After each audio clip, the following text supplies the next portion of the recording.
હું ડોક્ટર રીતિમા પાટીલ. આજે આપણે આહાર વિશે જાણવાના છીએ. આપણું શરીર આપણે જે રીતે ખાઈએ છીએ એ રીતે આકાર લે છે. મલિન આહાર શરીરને સ્વસ્થ રાખે છે અને તામસી આહાર રોગોને વધારે છે. તો કેટલાક આહારના મહત્વપૂર્ણ નિયમો આપણે આજે જાણવાના છીએ. ખોરાકનો સમય નિયમિત હોવો જોઈએ. પૂર્વજોએ જો મન શાંત રહે તો શરીર શાંત રહેશે, એ માટે જ પ્રાર્થનાની પ્રથા શરૂ કરી હશે. ઘાસનો દરેક ડંખ ચાવીને ખાજો. એને મોઢામાં પકડી રાખશો નહીં કે એને ગળી જશો નહીં. ભૂખ કરતાં થોડું ઓછું ખાઓ. તેનાથી જઠરને ખવડાવવામાં સરળતા મળે છે અને એસિડિટી, ખટાશ અને સ્થૂળતા જેવા રોગો થતા નથી. ખાતી વખતે ખોરાક પણ ધ્યાન રાખીને ખાજો.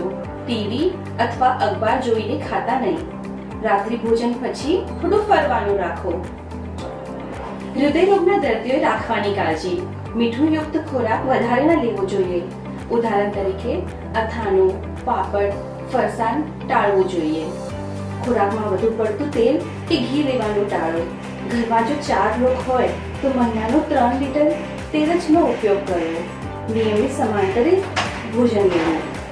રોજ ફળો ખાઓ. ફળોમાં ભરપૂર એન્ટીઓક્સિડન્ટ્સ હોય છે. ફળોનો રસ લેવાનું ટાળો. શાકભાજીનો ભરપૂર ઉપયોગ કરવો.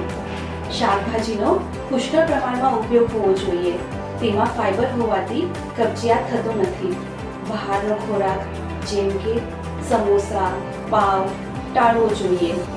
તંબાકુ, સિગરેટ, આલ્કોહોલ, ડ્રગ્સથી દૂર રહો. ડાયાબિટીસના દર્દીઓએ આતી તમેલ માતી એ કહેવતને ધ્યાનમાં રાખીને ચોખા, બટાટા, સાબુદાણા, પોહા, ચના, કેળા અને કેરી તેમના સ્વાદ પ્રમાણે ખાઈ લેવા જોઈએ.